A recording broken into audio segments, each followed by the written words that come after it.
So, hello Think Tank family, welcome to yet another video and the next video of the NCERT history series that is going live on our channel. सारी NCERTs करेंगे, वादा था आपसे। दूसरा video है class 7 की NCERT है जो कि इस वीडियो में कवर होने वाली है। साथ ही साथ हमने बायोटेक्नोलॉजी की सीरीज भी शुरू कर दी है। सिर्फ बायोटेक्नोलॉजी नहीं, सारे टॉपिक्स रिलेटेड जो बायोलॉजी से आते हैं, एनवायरमेंट से आते हैं, साइंस एंड टेक से आते हैं, उसकी शानदार series with crisp notes along with PDF आपके लिए स्टार्ट कर दिया। अभी तक देखा नहीं है तो जाओ जरा देखो, प्लेलिस्ट में पूरी प्लेलिस्ट आपके लिए तैयार है। ओके, एनसीईआरटी वीडियो में आगे बढ़ते हैं और देखते हैं क्लास 7 की एनसीईआरटी में क्या है जो आपके कोर्स के लिए रेलेवेंट है। ओके, इस बार पेपर देखा, यूपीएससी पूरा का पूरा कॉन्सेप्ट पे जा चुका है। वो स्पेक्ट्रम वाले फैक्ट से बहुत दूर निकल चुकी है बात। तो और जो आपकी कोर तैयारी की बुक्स होनी चाहिए वो एनसीईआरटी ही होनी चाहिए। मैं फिर से रिपीट कर रहा हूं इस बात को, माइंड करिए। इस बार का यूपीएससी प्रीलिम्स आई ओपनर है सबके लिए।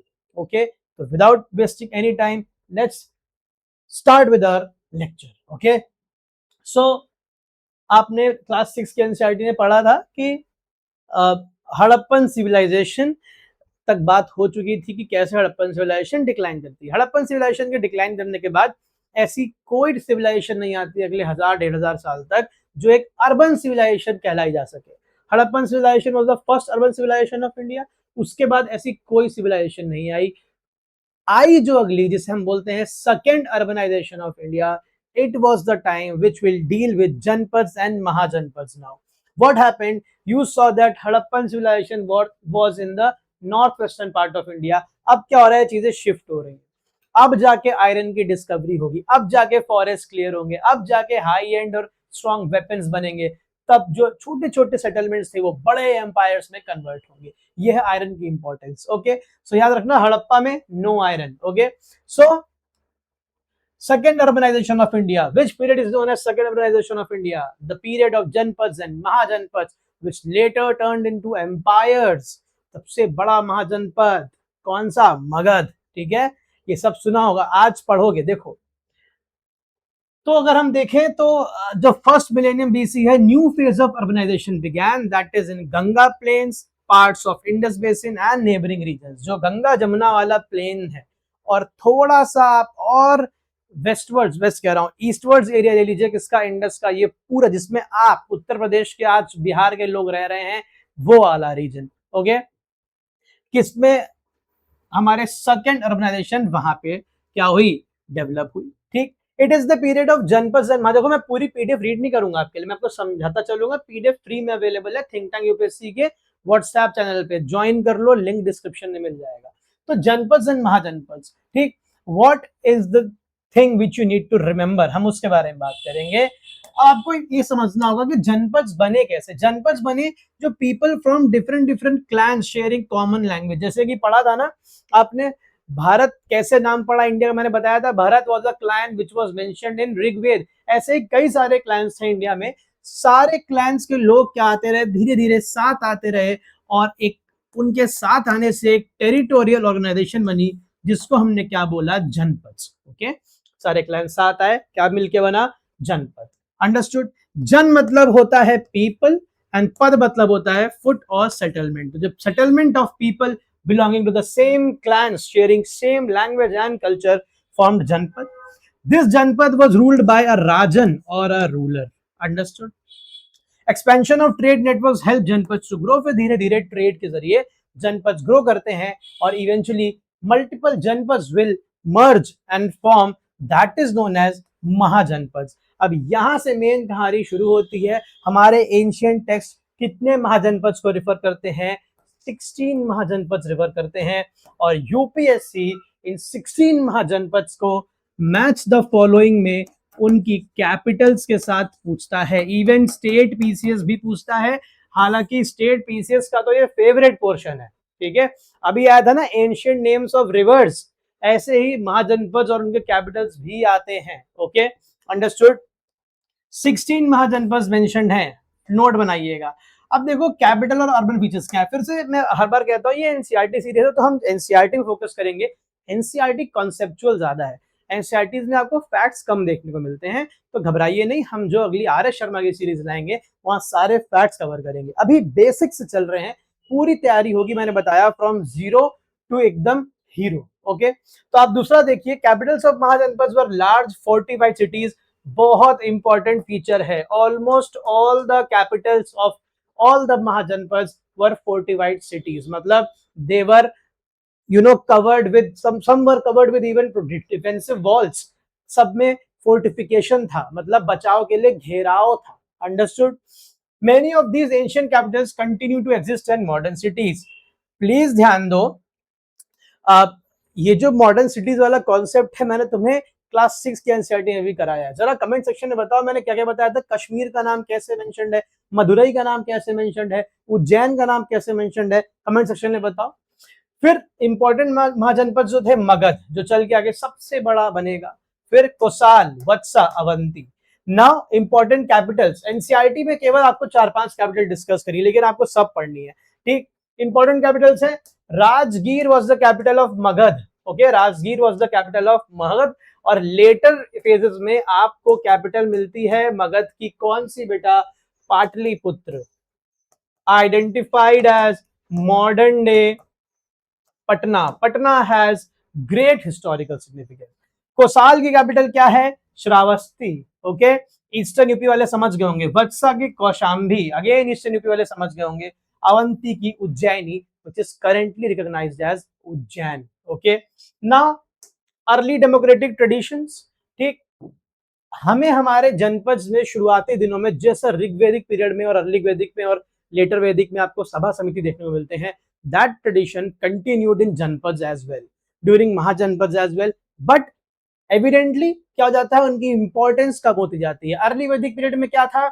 The king was bound by the decision. It did not take any decision independent of the Sabha and Samitis. But now, as we move forward from Rig Vedic period to early Vedic and then to Janpad and Mahajanpad, सभा समिति की जो position थी वो सिर्फ consultative रह जाती है। Final decision was in the hands of the ruler only. Okay, फिर आप देखेंगे दीज असेंबली का काम क्या था? ये असेंबली सेम काम जो ऋग्वेदिक पीरियड में था। They discuss important matters concerning the clan, जो क्लैन से रिलेटेड मैटर्स हैं उनको डिस्कस करते थे। उसके बाद the rajan was expected to take advice. Please remember, UPSC बना देगा, this advice was only consultative in nature. Okay, the final decision rested in the hands of king only or the rajan, ठीक। some texts mention that incompetent rulers could be removed by assemblies। ये बहुत controversial चीज है, some texts mention करते हैं। Okay, this is very controversial.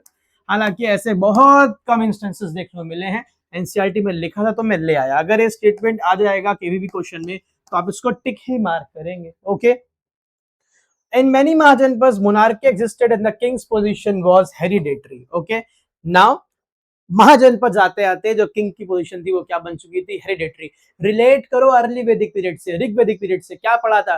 The position of rajan was not hereditary, he was appointed after consultation with in the sabha. Okay, the assembly of the elder people. Okay, now it had become hereditary. Okay, understood. Duties क्या थी king की? Collection of taxes, maintaining law and order, building fortifications, maintaining army.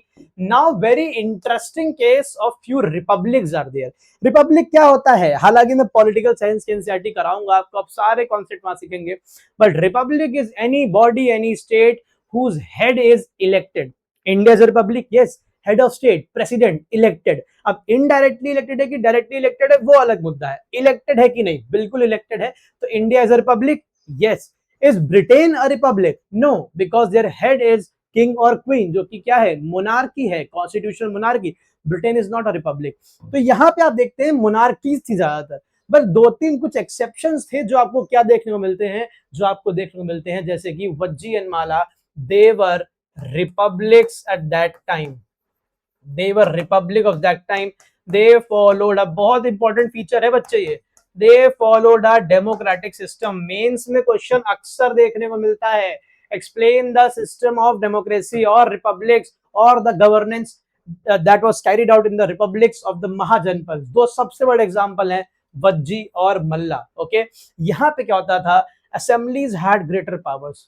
not exactly democracy, but a lot of features related to democracy. Okay, then decisions were taken through discussions and voting. Okay, very similar feature of democracy. Rulers were selected by assemblies. Understood? ये hereditary position नहीं थी यहाँ पे king की. इनको republics भी कहते हैं और इनको और क्या कहते हैं, इनको कॉन्फेडरेसी स्टेट्स भी कहते हैं.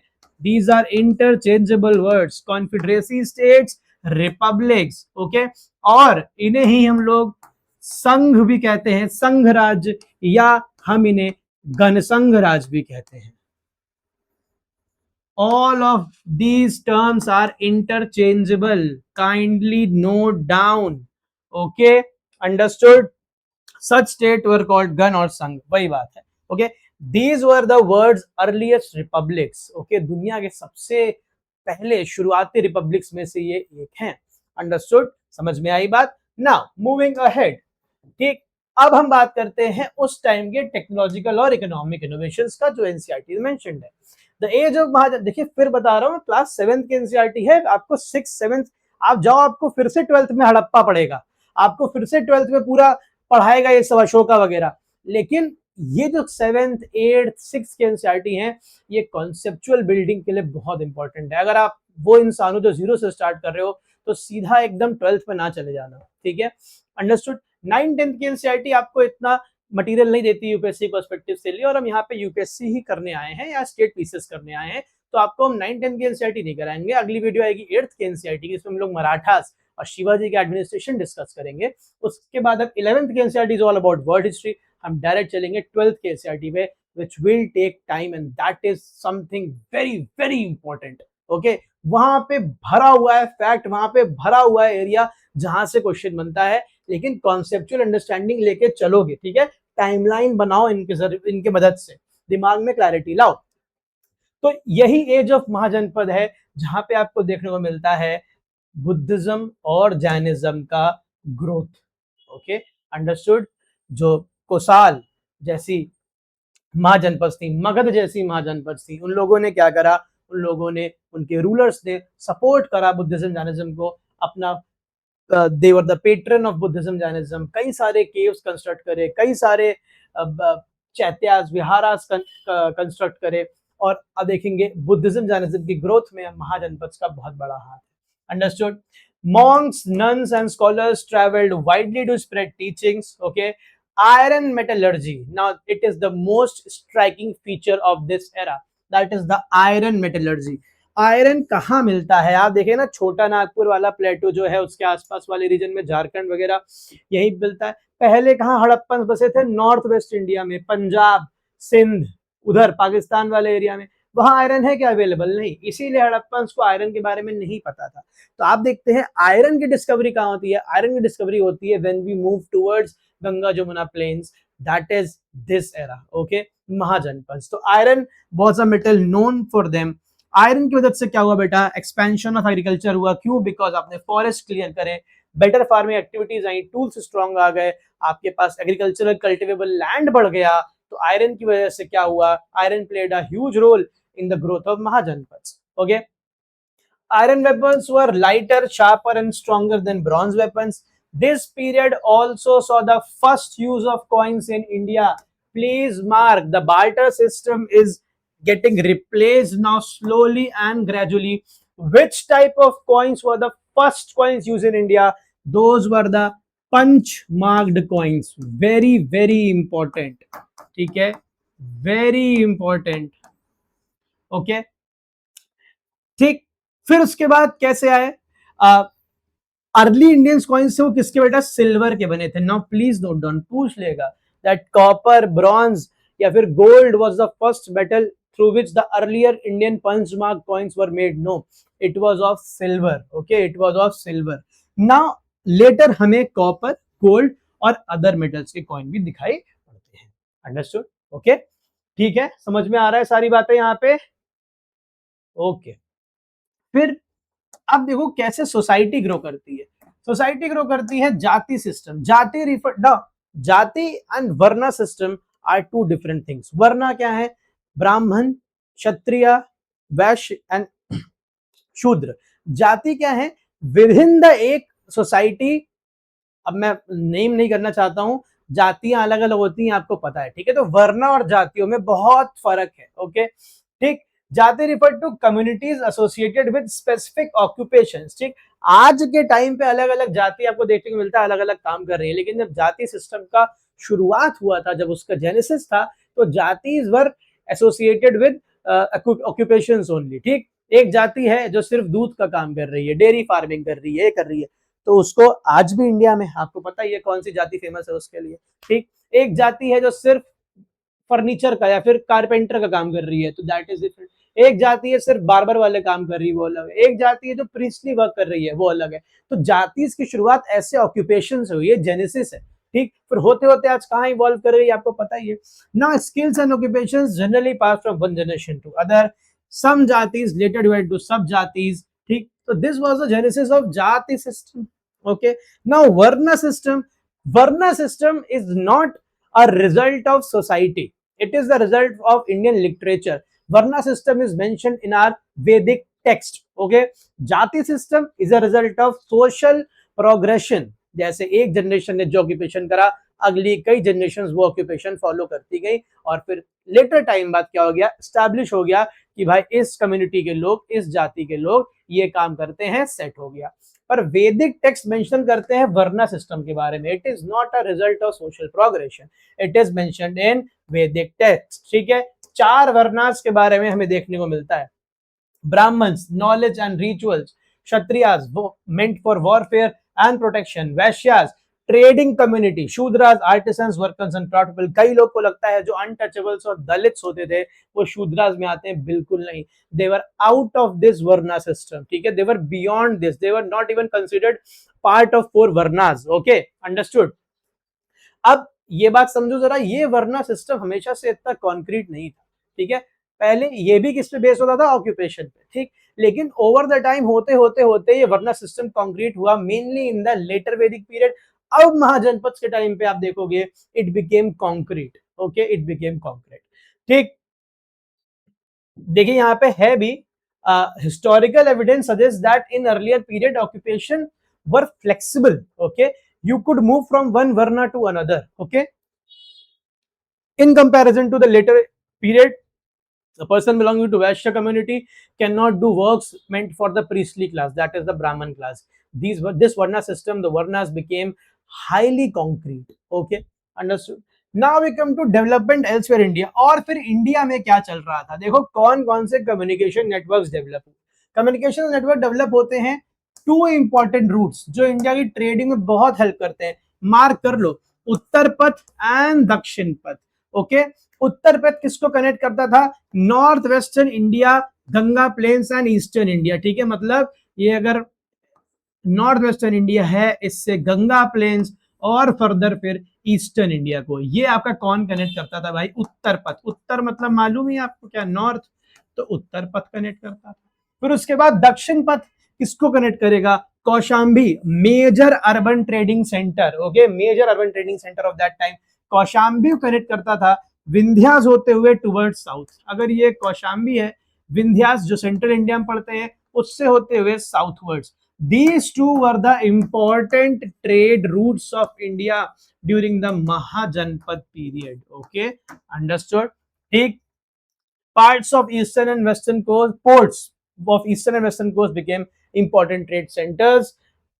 Sisupalgarh emerged as a important city। Sisupalgarh कहाँ, ओडिशा में, ठीक है। It was a square layout city with strong fortifications and broad street। अगर हमें प्लानिंग का थोड़ा सा भी आइडिया मिलता है इन दिस पीरियड, तो Sisupalgarh is the best example of that, okay, understood everybody. Now you will see the rise of empires. Mahajanapada establish हो गए हैं, 16 महाजनपद हैं। अब उनमें से एक महाजनपद है जिसका नाम है मगध। अब वो बहुत पावरफुल बनेगा और होते होते होते इतना पावरफुल बनेगा कि एक बहुत बड़ा एम्पायर स्टैब्लिश करेगा, जिसको आगे आके अलग अलग डायनेस्टीज लाइक मौर्यस और बड़ा बनाएंगे। तो क्या था मगध में ऐसा जो मगध इतना पावरफुल बना। मगध के पास नेचुरल एडवांटेज है। ब्रिटेन कैसे इतना बड़ा कॉलोनियल एम्पायर बना लेता है अपने लिए, ब्रिटेन के पास कई सारे एडवांटेजेस थे, जोग्राफिकल एडवांटेज। सबसे पहला, उसकी जोग्राफिकल पोजीशन बहुत फेवरेबल थी, ठीक है। इट वाज मेनलैंड यूरोप से एक इंग्लिश चैनल से बटा हुआ है, तो it was always away from the politics जो यूरोप में चलती थी और उसके डायरेक्ट इम्पैक्ट से, ठीक है। ब्रिटेन के पास इंग्लिश चैनल की वजह से होने से, एक आइलैंड नेशन होने की वजह से स्ट्रॉन्ग नेवी थी, which helped it to develop its colonies in the entire world. Naturally बहुत रिच है रिसोर्सेज में ब्रिटेन, ओके, उसका फायदा उठा पाया। और उसके बाद कुछ स्ट्रॉन्ग लीडर्स और रिफॉर्मर्स भी आए वहां पे, जिन्होंने द स्पिरिट ऑफ डेमोक्रेसी को, फ्री थिंकिंग को, फ्री ट्रेड को बढ़ाया। सेम कॉपी पेस्ट कर दो इंडिया लेवल पे मगध के पास, ठीक है।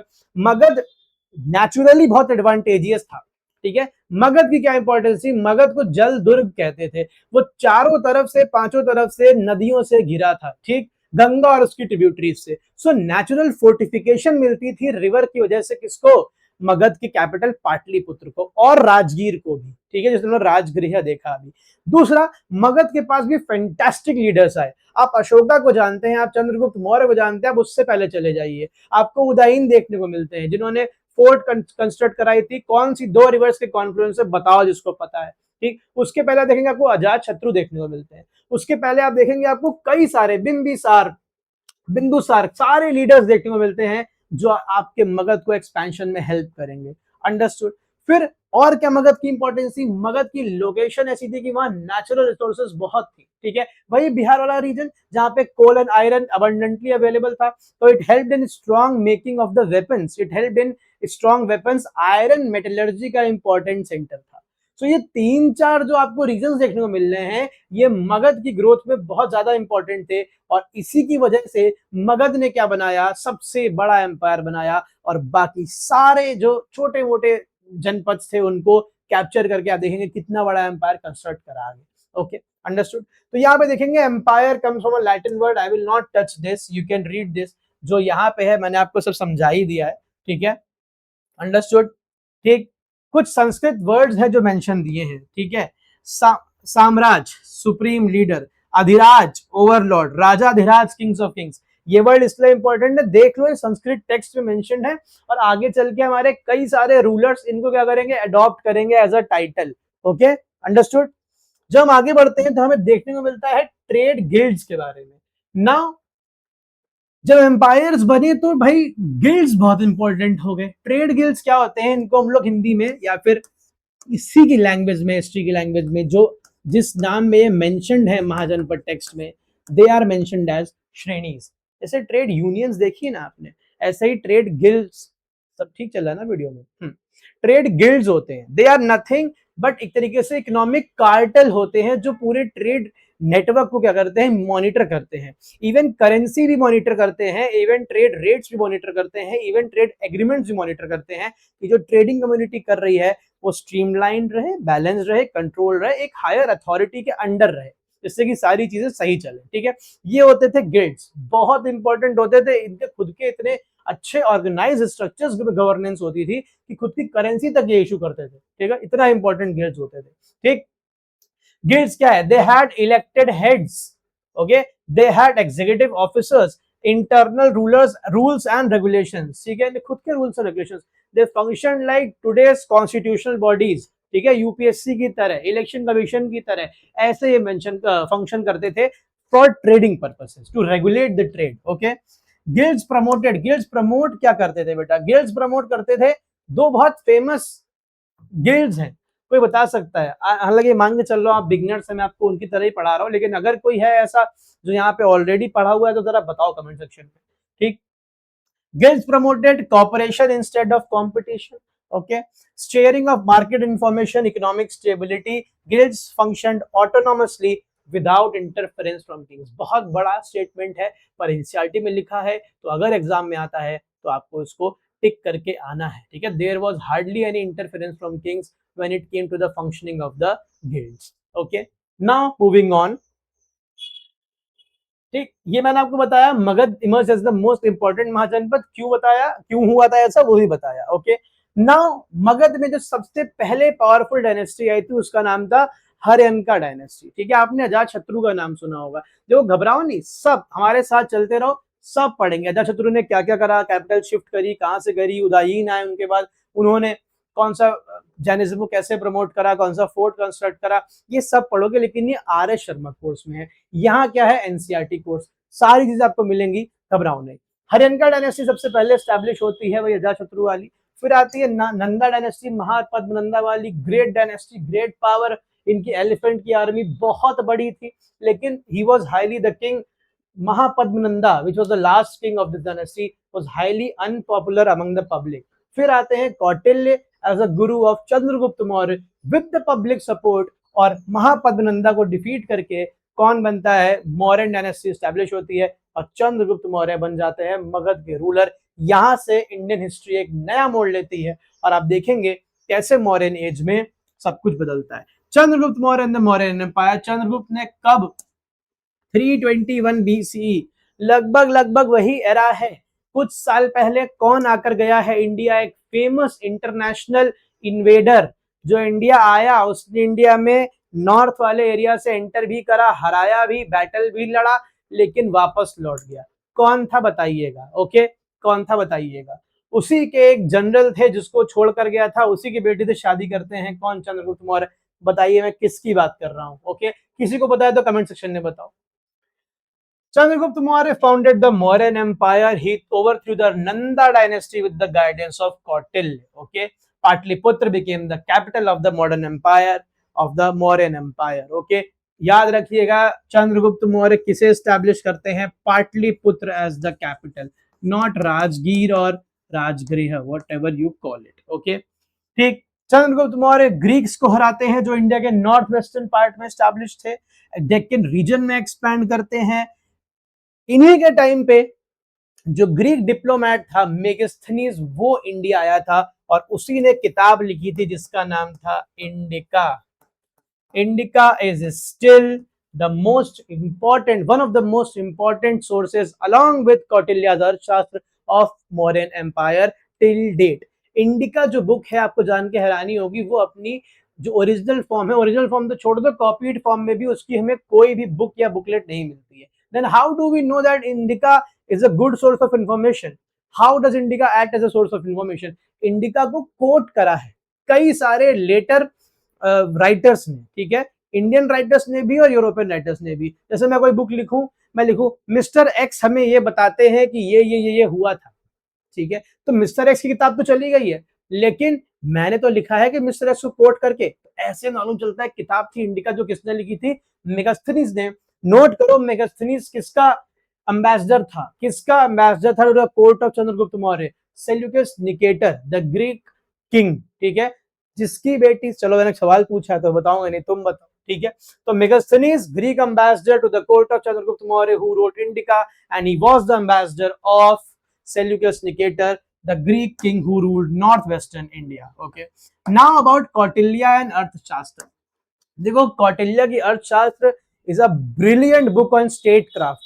It tells you a lot about economy and society of that time, but it's majorly written in the form of, it is generally compared with Machiavelli's The Prince, जो भी statecraft book है, बताती है आपको कौटिल्य की अर्थशास्त्र के किंग को रूल कैसे करना चाहिए। ज्ञान है किंग के लिए, ज्ञान है प्रिंसेस के लिए कि तुम्हें कैसे रूल करना है। Okay, so Kautilya also known as Chanakya and Vishnugupta. याद रखना, चाणक्य सबको पता है, विष्णुगुप्त भी इनका नाम था। He was associated with Takshashila university. Reason बताओ क्या था तक्षशिला यूनिवर्सिटी का, ठीक है, रीजन बताओ मुझे क्या था, तक्षशिला से पढ़े थे, ठीक है। He composed the अर्थशास्त्र text on governance, economics, administration, warfare. ठीक, सप्तांग थ्योरी कौटिल्य की बहुत इंपॉर्टेंट है। कौटिल्य कहते हैं किसी भी किंगडम के 7 अंग होते हैं, सप्तांग। ओके, क्या होते हैं, पहला सबसे इंपॉर्टेंट अंग होता है स्वामी, द किंग। दूसरा होता है जनपद, द टेरिटरी एंड उस पर रहने वाले लोग, ठीक है। दूसरा होता है कोश, ट्रेजरी, ठीक। तीसरा होता है मित्र, हर किंगडम का क्या होता है, मित्र होना चाहिए, एलाइज होने चाहिए अपने आसपास। फिर दंड, दंड क्या होता है, आर्मी एंड लॉ एनफोर्समेंट जरूर होनी चाहिए किंगडम के पास। फिर दुर्ग, अपने फोर्टिफाइड टाउन्स एंड सिटीज होनी चाहिए, फोर्ट्स होने चाहिए। फिर आखिरी पे कहते हैं अमात्य होने चाहिए, मिनिस्टर्स एंड ऑफिशियल्स। ये सप्तांग थ्योरी मेंशन्ड है एनसीईआरटी में क्लास 8 की, तो ये और इंपॉर्टेंट बन जाती है। अंडरस्टूड, ठीक है, ये 7 अंग है। फिर चंद्रगुप्त मौर्य के बाद बहुत सारे मॉडर्न रूलर्स आए बीच में जो इंपॉर्टेंट थे, लेकिन सीधा हम लोग एनसीईआरटी हमें कहाँ ले जाती है, एनसीईआरटी हमें ले जाती है अशोका के पास। कहाँ ले जाती है? अशोका के पास। He was Chandragupta Maurya's grandson. बताइए अशोका ने किसको सक्सीड करा था? कौन थे चंद्रगुप्त मौर्य के बेटे? who himself was a great king। ठीक है, understood. Ashoka ruled between 268 to 232 BCE। Kalinga war deeply influenced him. Ashoka was not a very non violent king, was not a very, क्या बिल्कुल भी नॉन वायलेंट नहीं थे। Ashoka also fought war of succession, और अपने ही भाई बंधुओं को मार के वो थ्रोन में बैठे थे। ठीक है, लेकिन something happened in the later years of Ashoka's life, जब अशोका टर्न करते हैं किसमें? नॉन वायलेंट, और क्या अडॉप्ट कर लेते हैं? बुद्धिज्म। लिखिए, अशोका आफ्टर कलिंग वॉर, कलिंग कहाँ है? ओडिशा में। ठीक है, कलिंग वॉर के बाद जब वो कलिंग की टेरिटरी एनेक्स कर लेते हैं तो अशोका गेव अप आर्म्स। ही नाउ प्रोपोगेटेड धम्मा।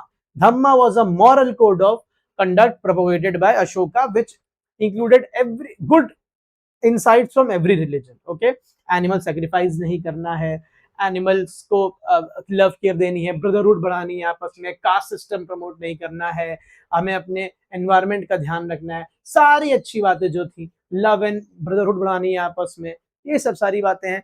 बुद्धिज्म से बहुत इन्फ्लुएंस है, he adopted Buddhism. Okay, he adopted Buddhism. ठीक, then he also sent emissaries. क्या बोलते हैं कीवर्ड उसका? ठीक है, Bheri Ghosh, the drum of war या वॉर ड्रम, ये क्या कर दिया? गिव अप कर दिया, और क्या अडॉप्ट कर लिया? Dhamma Ghosh, the drum of धम्मा।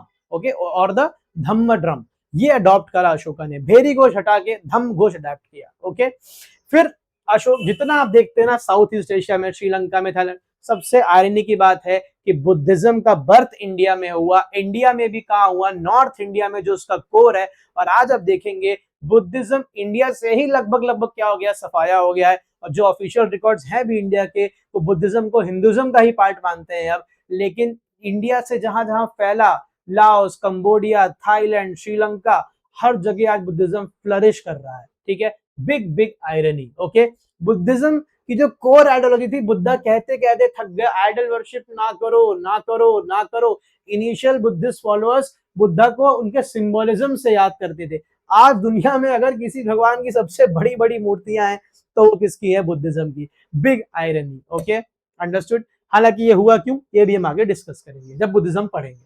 ठीक, अशोका के बारे में हमें इंफॉर्मेशन कहां से मिलती है?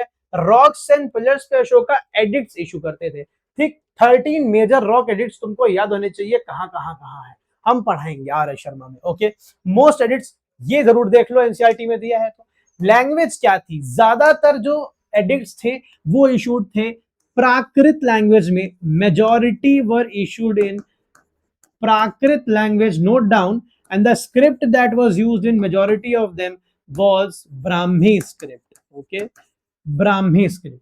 कुछ अदर टाइप की स्क्रिप्ट्स भी यूज हुई थी, that is Kharosthi, Greek and Aramaic.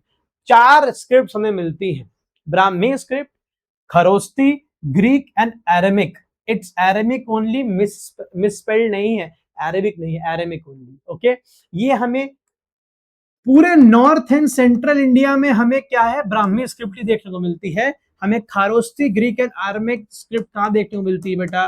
North western parts of his empire which included that time Pakistan and Afghanistan as well. Understood. Ashoka खुद को किस नाम से रेफर करते हैं? बहुत ही ज्यादा इंपॉर्टेंट है, Devanam Piyadasi, the beloved of the god. Ashoka को पहली बार अगर किसी इंस्क्रिप्शन में या रॉक एडिक्ट में अशोका कहते सुना गया है या देखा गया है या पढ़ा गया है, वो कौन सा एडिक्ट है बताओ? यूपीएससी ने क्वेश्चन पूछा भी है, विच एडिक्ट। और हैरानी की बात यह है कि it's not a major edict. Okay, Devanam Piyadasi, हालांकि वो अपने आप हर जगह कहते हैं। अशोका नेम बस एक बार यूज हुआ है, सबसे पहले कहां यूज हुआ है मुझे बताओ? जो ऑलरेडी यहाँ पे 30 मार खान है जो पढ़ चुके हैं, तुम में से बहुत ऐसे हो जो सब जानते हो, मुझे पता है। ठीक है, तो देवनाम पियदसी जो है बिलवेड ऑफ द गॉड, इसका मतलब होता है अशोक अपने आप को ये कह के रेफर करते हैं। ठीक है, agriculture was the backbone of the economy, well society also had different occupations. Okay, agriculture still is the backbone. Now modern art is very important. Ashokan pillars जो में देखने को मिलते हैं, आप सबने देखा होगा अशोकन पिलर्स, वो एक्मेडियन पिलर्स से क्या है, इंस्पायर्ड है। ठीक है, अशोका ने पिलर्स बनवाए और अशोका के पिलर्स की खास बात ये थी कि Ashokan pillars were monolithic. Ashokan pillars were monolithic, आपने देखा होगा अशोकन पिलर्स में क्या होता है, ये बेस होता है, फिर उनका ये कैपिटल होता है, शाफ्ट होता है ऊपर, तो ये जो है ये अलग अलग से ला के फिक्स नहीं करा गया। ठीक है, ऐसा नहीं कि पहले पिलर बनाया उसके फिर ऊपर वाला portion, it was made out of a single rock carving करके, मोनोलिथिक, मोनो मतलब वन, लिथिक मतलब रॉक, ओके, सिंगल रॉक में बनाया गया। तो Ashokan pillars were monolithic, understood. आपने देखा होगा Sarnath lion capital became India national emblem, ये अशोका के सारनाथ पिलर से ही लिया गया है, जो इंडिया का नेशनल एम्बलम है, लायन एम्बलम जिसे हम लोग कहते हैं। ओके, ठीक। द धर्म चक्र from Ashoka pillar appears on Indian national flag, धर्म चक्र है बीच में, ओके, वो अशोका के पिलर से ही लिया गया है, अंडरस्टूड, ठीक, अंडरस्टूड। नाउ इंपॉर्टेंट आर्किटेक्चरल, माफ करना बेटा, स्ट्रक्चर्स क्या है, सांची स्तूप, रॉक कट केव्स, ठीक, दो टाइप की रॉक कट केव्स होती थी जो अशोका ने बुद्धिज्म के लिए बहुत बनवाई। ठीक, पहले हम लोग बोलते थे, पहले टाइप की होती थी चैत्यास, that were the prayer halls of these Buddhist monks, and other was the vihars. Other were the vihars. Vihars were the places where they used to reside. Early era में हमें विहार देखने को मिलती है केवल, ठीक है। Later on, more specifically during the time of Gupta period, we see the development of चैत्यास, ठीक है। विहार हमें देखने को मिलती है अशोका के टाइम पे, बहुत सारे विहार, the places where they used to reside, the Buddhist monks, okay, understood. देखो चैत्यास विहार, ठीक, अंडरस्टूड। ये है सांची स्तूपा, क्या है भाई, आज बार आया था क्वेश्चन सीधा सीधा, अमरावती स्तूपा पूछ लिया गया, इट इज, लोग घबरा गए कि अरे Amaravati stupa is the only, is only next to Sanchi stupa in sir in terms of being the biggest one in India. लोग कह रहे हमें क्या पता अमरावती, अरे क्वेश्चन को ध्यान से पढ़ते तो वो क्वेश्चन तुम्हें, अगर सांची स्तूपा तुमने पढ़ा जो कि सबने पढ़ाई होगा, क्वेश्चन वहीं पे बन जाता, कैसे बन जाता, बोला है Amaravati stupa is only next to Sanchi stupa in size in India, मतलब सांची स्तूपा को सबसे बड़ा बता रहा है और बता रहा है अमरावती को उसके बाद। अमरावती तुम्हें नहीं पता छोड़ दो, सांची स्तूपा तो बिगेस्ट नहीं है ये तो पता है ना, ना ओल्डेस्ट है ना बिगेस्ट है, दोनों ही नहीं है सांची स्तूपा, ठीक है, अंडरस्टूड। कहीं पढ़ना one of the oldest one of the biggest लिखा होगा, ठीक। सांची स्तूपा अशोका ने कंस्ट्रक्ट कराया था, कौन सा है बिगेस्ट जरा बताओ, बिहार में है, मैंने हिंट दे दी है, बताओ, ठीक। आगे बढ़ते हैं ना, यहाँ पे आपको फिर से कौन सा मटेरियल दिख रहा है for sculptures, terracotta still the main material for sculpture making, understood, ठीक। तो ये बात थी पूरी गुप्ता एरा, माफ करिएगा मॉडर्न एरा की, मॉडर्न एज की, in class 7th NCERT, okay.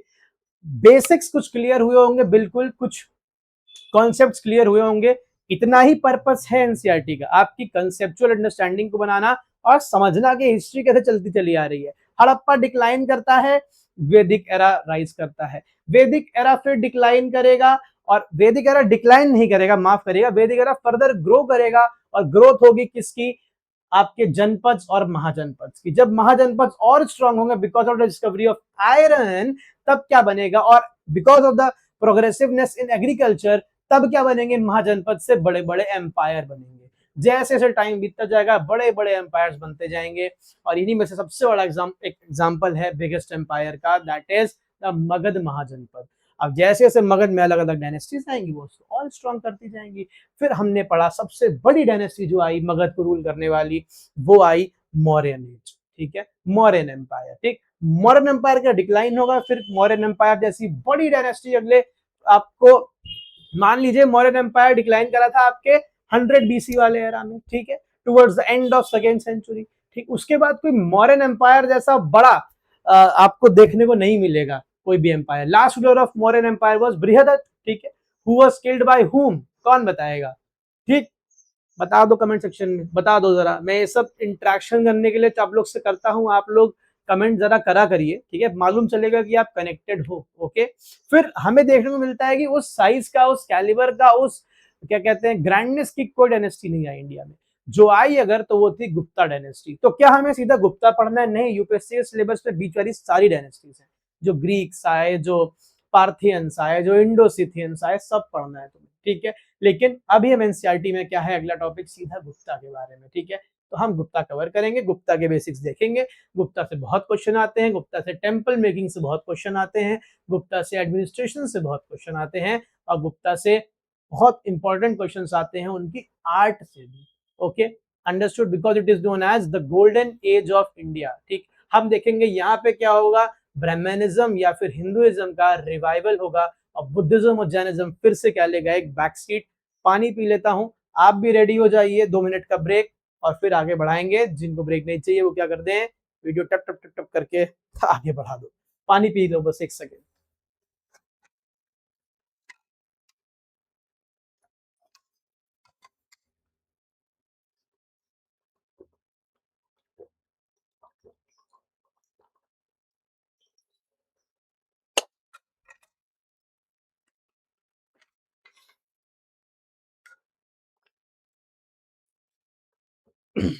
Okay, सो लगभग लगभग 400 साल बाद 3rd सेंचुरी एडी में आ गए हम लोग सीई में आ गए, कॉमन एरा में, ठीक है। जीरो को पार करके आ गए आगे। Gupta Mauryan empire was in the before common era, BCE. Okay, आ गए। कुशान एम्पायर था, कनिष्क का सबने नाम सुना होगा। Kushan empire is credited with the heaviest and the largest circulation of gold coins in India, ठीक है। कुशान एम्पायर ही पढ़ेंगे, ठीक। फिर उसके बाद हम देखते हैं गुप्ता एम्पायर का राइज होता है। Gupta Empire Guptas went on to establish a huge empire in India, ठीक है। तो Guptas are believed to have originated near present day Uttar Pradesh and Bihar as regional rulers, which later on grew to great power. Gupta Empire flourished from 3rd century to 6th century. इनकी जो capital थी, जहां ये base थे, वो थी Pataliputra yet again, ठीक है। याद रखिएगा पाटलिपुत्र, ठीक। It is often termed as the classical age, why, because we see a lot of development in science and tech. Aryabhata दिखेंगे आपको यहाँ पे, ठीक है। देन वी सी वराहमिहिर दिखेंगे आपको यहाँ पे। Then we see a lot of development in literature, Kalidasa आपको यही दिखेंगे। We see a lot of development in metallurgy. Delhi का जो पिलर है, मेहरौली आयरन पिलर, अभी तक नहीं रस्ट हुआ है। मेटलर्जी में देखोगे कि शानदार चीज देखने को मिलेगी। फिर उसके बाद साइंस सेंटर हो गया, लिटरेचर हो गया, मेटलर्जी हो गया, ठीक। फिर उसके बाद हमें कल्चर में बहुत कुछ देखने को मिलेगा।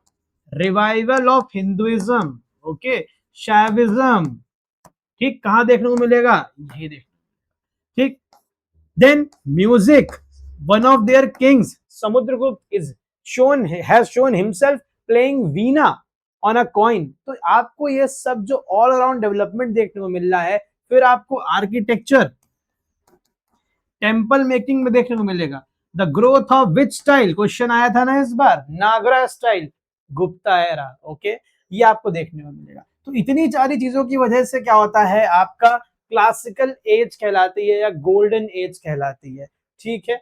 अंडरस्टूड। अब देखें इंपॉर्टेंट किंगडम्स गुप्ता एरा के टाइम पे और कौन थे। एक किंगडम था वाकाटका किंगडम, ठीक है, जो क्या था, आपके सेंट्रल इंडिया में बेस था, ठीक, सेंट्रल इंडिया में बेस था। और कुछ ऐसा हुआ कि आप देखेंगे वाकाटका किंगडम की भी कंट्रोल इनडायरेक्टली किसके हाथ में आ गई थी, गुप्ता एरा बोल रहा हूं, बार बार गुप्ता एम्पायर के हाथ में आ गई थी, ठीक है। फिर Pallava kingdom, they used to rule in South India, their capital was Kanchipuram, okay. They ruled parts of Tamil Nadu, Karnataka, Telangana, Andhra Pradesh. Pallavas were great patrons of art. They were the devotees of Shiva. Kanchipuram became an important center under Pallavas, and it came to be known as a city of 1,000 temples. Note कर लो, okay, one day exams वाले सब note कर लो, ये आएगा, ठीक है। फिर Kamrup kingdom भी था। Kamrup kingdom was based on present day Assam. सबने अहोम डायनेस्टी का ही नाम सुना है असम में, है ना। लेकिन अहोम डायनेस्टी अगर मेडिवल इंडिया की पीक डायनेस्टी है, तो अगर एंशिएंट इंडिया में जाओगे तो कामरूप डायनेस्टी या Kamrup kingdom of Assam is the OG, okay. It was ruled by which dynasty, Varman dynasty, okay, understood. ये एक जिस्ट थी कि उस टाइम पे इंडिया में और कौन कौन से एम्पायर्स थे। अब आते हैं गुप्ता एरा में क्या चीजें दी हुई है एनसीईआरटी में about the iron pillar of Delhi, ठीक। मेहरौली सब गए हैं, कुतुब मीनार वाले कॉम्प्लेक्स में, जहाँ पे कुव्वतुल इस्लाम भी है, अलाई मीनार भी है, अलाई दरवाजा भी है, टूम्ब ऑफ अलाउद्दीन खिलजी भी है। वहीं पे आपको दिखाई पड़ रहा है टूम्ब ऑफ इल्तुतमिश भी है। वहीं आपको एक बीच में खड़ा दिखता है आयरन पिलर, जो हजारों सालों से है पर आज तक रस्ट नहीं हुआ है। रस्टिंग के लिए क्या चाहिए होता है भाई? Oxygen and water. पूरा तो खुले में है लेकिन आज तक रस्ट नहीं हुआ है, कोई जान नहीं पाया भाई, ठीक है, कोई जान नहीं पाया, हाई क्वालिटी आयरन है, ठीक है, इसलिए नहीं हो पाया। ठीक, the famous iron pillar in Mehrauli was, अब वो हमेशा से मेहरौली में नहीं था, वो बना है गुप्ता एरा के टाइम पे, पर उसको मेहरौली कौन लाया? फिरोज शाह तुगलक ऑफ तुगलक डायनेस्टी, ठीक है। ठीक, तो it was erected during the reign of Chandragupta two. ठीक, किसने भाई इरेक्ट करा था? चंद्रगुप्त टू ने, और उस पे चंद्रगुप्त टू के क्या है? इंस्क्रिप्शंस भी। Understood. Historians believe that it was originally erected near the Udayagiri caves in Madhya Pradesh. Important point है, नोट कर लो, उदयगिरी केव्स इन मध्य प्रदेश। ठीक, the pillar was dedicated to lord Vishnu, lord Vishnu को डेडिकेटेड था। ठीक, it is famous for its rust resistant iron which shows the advanced metallurgy skills of Guptas. ठीक है, understood. Then coming to their founder Chandragupta Maurya, कहते हैं एक king हुआ करते थे जिनका नाम था कुमारगुप्त, फिर उसके बाद घटोत्कच उनके लड़के, इन दोनों ने गुप्ता एम्पायर की क्या रखी? नींव रखी। लेकिन हमें गुप्ता एम्पायर का जो स्ट्रक्चरल ऑर्गेनाइजेशन सेटल होते दिखता है वो दिखता है चंद्रगुप्त वन के टाइम पे, और चंद्रगुप्त वन को रियल फाउंडर माना जाता है किसका? गुप्ता डायनेस्टी का। Okay, he strengthened the empire through strategic alliances, military expansion and consolidation of power. ठीक, चंद्रगुप्त वन के बारे में आपको पढ़ना है, ठीक है, पढ़ना है। इन्होंने काफी कुछ कंट्रीब्यूट करा है, पर अनफॉर्चुनेटली और fortunately for that matter NCERT में अभी इतना ही दिया है। हम यहीं पे रोकेंगे, स्टेप बाय स्टेप चलेंगे, भागेंगे नहीं, अपने कोर्स से नहीं भटकेंगे। ओके, अब देखते हैं समुद्रगुप्त के बारे में क्या दिया। Samudragupta was another very very most celebrated Napoleon of the east कहा जाता है इन्हें, ठीक है, Napoleon of the east. He was a great conqueror भाई। ठीक, he went on to conquer states and territories till Kanchipuram. Okay, however he chose not to annex them। Samudragupta के साथ एक बहुत इंपॉर्टेंट इंस्क्रिप्शन जुड़ता है, दैट इज प्रयाग प्रशस्ति। ओके, प्रशस्ति मतलब written in praise of, and Prayag मतलब जगह। तो कहाँ मिलता है? जगह प्रयाग में मिलता है। इसके राइटर कौन है? The court poet of Samudragupta, Harisena. Okay, ये है इसके writer, you should be clear. Okay, Harisen described Samudrugupt's ambition as dharni bandh, meaning to unify the earth. This was his ambition. ठीक है, several defeated rulers were reinstated and made tributary rulers। मतलब जो उनके आसपास के नदर India के states थे, 4 स्ट्रेटेजीज दी गई हैं प्रयाग प्रशस्ति में। फिर से मन तो बहुत है लेकिन उस डिटेल में नहीं जाऊंगा, एनसीईआरटी पे ही स्टिक करेंगे। ठीक है, चलो आगे। फिर अच्छा, ये रिपीट हो गई है स्लाइड, आई एम सॉरी। फिर चंद्रगुप्त टू, जिन्हें हम लोग विक्रमादित्य चंद्रगुप्त भी कहते हैं, वो आते हैं समुद्रगुप्त के बाद। ठीक है, उनके बेटे, और कहते हैं ना बाप 10 नंबरी, तो बेटा वही वाला हाल है। चंद्रगुप्त टू और उनसे बढ़ के थे, जो लेगेसी से समुद्रगुप्त की उसको और आगे लेके जाते हैं। ठीक है, कैसे आगे लेके जाते हैं भाई? He was also known as Vikramaditya. ठीक, याद रखिएगा, he was one of the most renowned kings. He was a devotee of Vishnu. तो आप देख पा रहे हैं ये एरा क्या है? It is the revival of Hinduism. आपको कोई बुद्धिज्म और जैनिज्म का डिवोटी यहाँ देखने को नहीं मिल रहा है। ठीक है, एक क्वेश्चन थ्रो कर रहा हूं इसी बारे में। Who was the Mauryan king who performed Sallekha, a practice in Jainism जिसमें you starve yourself to death? Who was the Mauryan king? If you know the answer, pin it down in the comment section and I'll tell you if you are correct or not. Okay, understood? Garuda, the vahana of Vishnu, frequently appears for Gupta। हम कैसे पता लगाएं कि वो विष्णु के क्या थे? भक्त थे, डिवोटी थे? हमें गरुड़ जो विष्णु का वाहन है वो उनके इंस्क्रिप्शंस में हमेशा देखने को मिलता है, फ्रीक्वेंटली, इवन कॉइन्स को भी देखने को मिलता है फॉर दैट मैटर। ठीक है, his reign witness major developments. इनके ही भाई, जैसे अकबर के नवरत्न थे, इनके भी नवरत्न थे इनके कोर्ट में। उसी में से एक थे the famous Kalidas. Okay, the famous Kalidas इन्हीं में थे। आइए देखते हैं। ठीक है, ओके, सो इन्हीं के टाइम पे इंडिया में हमेशा 2 चाइनीज ट्रैवलर्स की बात होती है जो बुद्धिज्म के आंसर्स के सर्च पे इंडिया आए थे।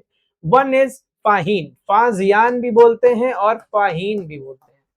Fahim was a Chinese traveler, was a Buddhist traveler who came to India during the times of Chandragupta II.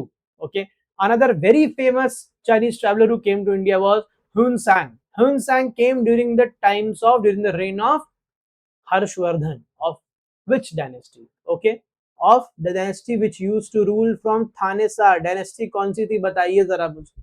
ठीक है, तो फाहिम क्या करते हैं? Fahien visited India during the reign of Chandragupta to.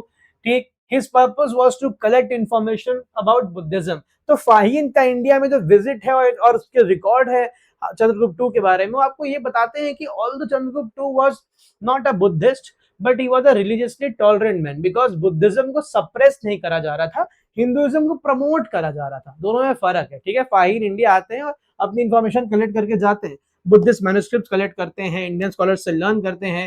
He went on to study in which dynasty in Bihar. ठीक है, बताओ, नालंदा और विक्रमशिला. दो ऑप्शन दे रहा हूं, दोनों में से कौन सी यूनिवर्सिटी के स्कॉलर थे फाहिम? मुझे बताओ. Okay, Fahien described Gupta society as prosperous, peaceful and well governed. He mentioned, क्या क्या मेंशन करते हैं फाहिम? फाहिम मेंशन करते हैं about rich cities, charity institution, hospitals, well maintained roads and streets. Fahien also recorded the harsh treatment of Chandals. Chandal he refer to untouchables. इतना harsh treatment था कि जब वो सिटी में एंटर करते थे तो दे यूज्ड टू अनाउंस कि सब लोग क्या चले जाएं, दूर चले जाएं, अंदर चले जाएं. इस लेवल का ट्रीटमेंट था. फाहिम मेंशन करते हैं चंडाल्स के बारे में.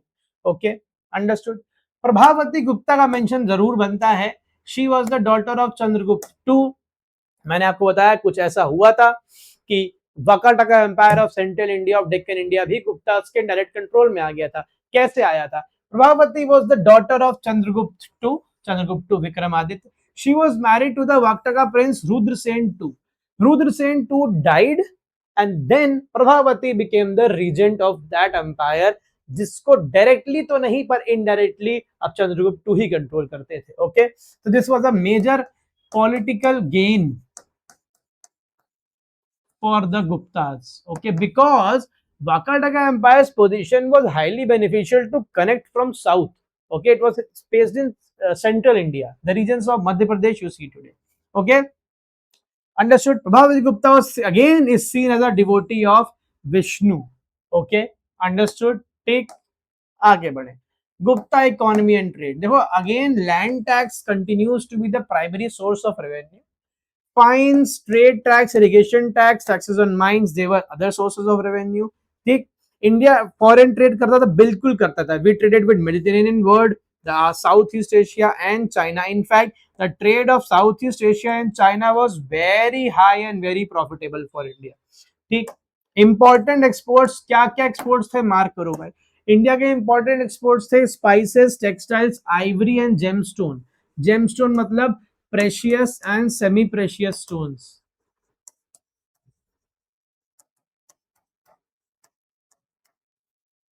ठीक है, understood. Socotra Island in Arabian Sea emerged as an important center of Indian Ocean trade. Please mark it. Socotra Island during Guptas was an important island for international trade for Guptas in the Indian Ocean. ठीक, now you see about science and tech. Aryabhata. मैं सिर्फ वही बता रहा हूं आपको उसी order में जिस ऑर्डर में एनसीईआरटी में दिया है. ये वीडियो देखने के बाद, ये नोट्स लेने के बाद थिंक टैंक यूपीएससी के व्हाट्सएप चैनल से फ्री में आपको एनसीईआरटी पढ़ने की जरूरत नहीं है. Okay, trust me when I say this. Understood. This is a comprehensive video about NCERT जो आपका बेस बेहतरीन तरीके से बना दे. Now we come about Aryabhatta. Aryabhatta was one of the persons who used to live in Gupta Empire. सबको लगता है Aryabhata is the one who gave zero, the concept of zero, invented zero, but the sad part is Aryabhatta was the one who mentioned and recorded zero first time in his book Aryabhattiyam. Okay, the person who gave the concept of zero, invented it was somebody else, but unfortunately हम उनका नाम नहीं जानते हैं. The credit goes to Aryabhatta because he was the first one who recorded it. Okay, in his book Aryabhattiyam. Mark कर लो Aryabhattiyam. ठीक है. He wrote a famous mathematical and astronomical text called Aryabhattiya, या इसी को हम लोग आर्यभट्टियम भी कहते हैं, Aryabhatiyam. Okay, Aryabhatta propose that the earth rotates on its axis. Okay, तो आर्यभट्ट ने हीलियोसेंट्रिक मतलब sun is the centre of solar system and earth rotates on its axis.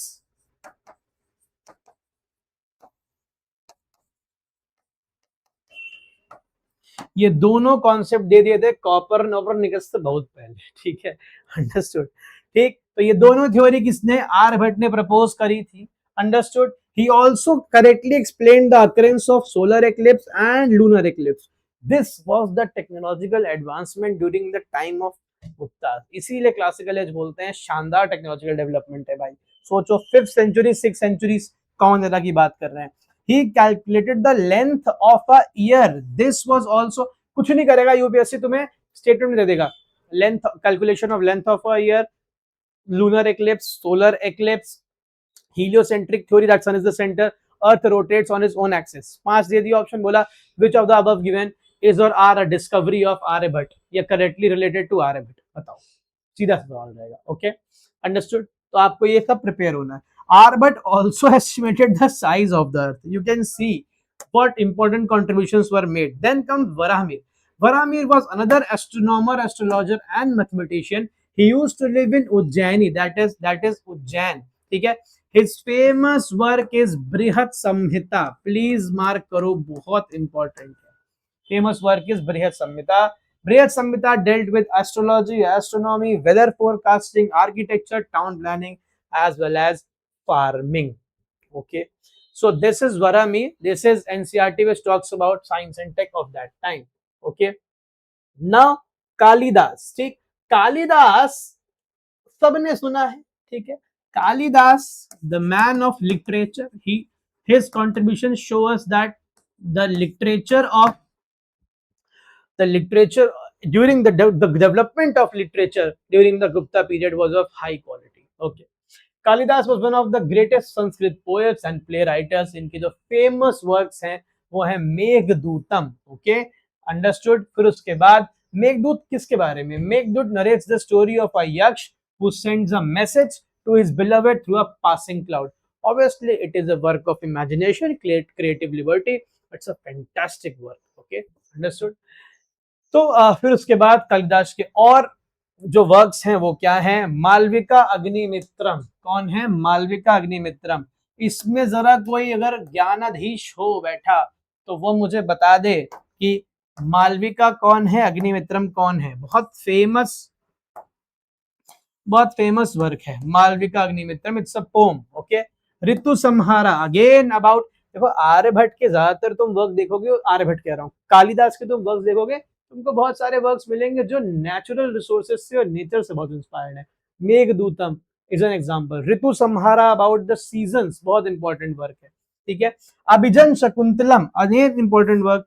Kumar संभवम, Raghuvansh, ये सारे ही वर्क्स किसके हैं, कालिदास के। दे देगा which of the following is not a work of Kalidas, understood. तो ये थी भाई क्लास 7 की एनसीईआरटी। अभी तक आपने 6th की कर ली, 7th की कर ली, 2-2, 3-3 चैप्टर हैं सब में, जिस हिसाब से है मैं उतना ही करा रहा हूं जितना आपके कोर्स में दिया हुआ है। हालांकि एक बहुत इंपॉर्टेंट इंफॉर्मेशन, बायोटेक्नोलॉजी के लेक्चर्स लाइव हैं बहुत शानदार फॉर्म में, उसको करिए। और आपको हमें पूरी हिस्ट्री की सीरीज एनसीईआरटी कराएंगे, फिर उसके बाद पॉलिटिकल साइंस भी कराएंगे, फिर उसके बाद ज्योग्राफी भी कराएंगे। कहीं जाइएगा नहीं, सब्सक्राइब कर लीजिए। Thank you so much for walking कह रहा हूँ, thank you so much for watching. मिलते रहेंगे बहुत जल्द। शेयर कर दो, कमेंट किया करो, हमसे कनेक्ट करना है तो इंस्टाग्राम पे कर लो फॉलो। जब भी डीएम करोगे अगले 2 घंटे के अंदर आपको गारंटी से जवाब देने की जिम्मेदारी मेरी। ओके, कोई भी क्वेरी हो। Thank you so much for joining, keep watching, keep learning, good night.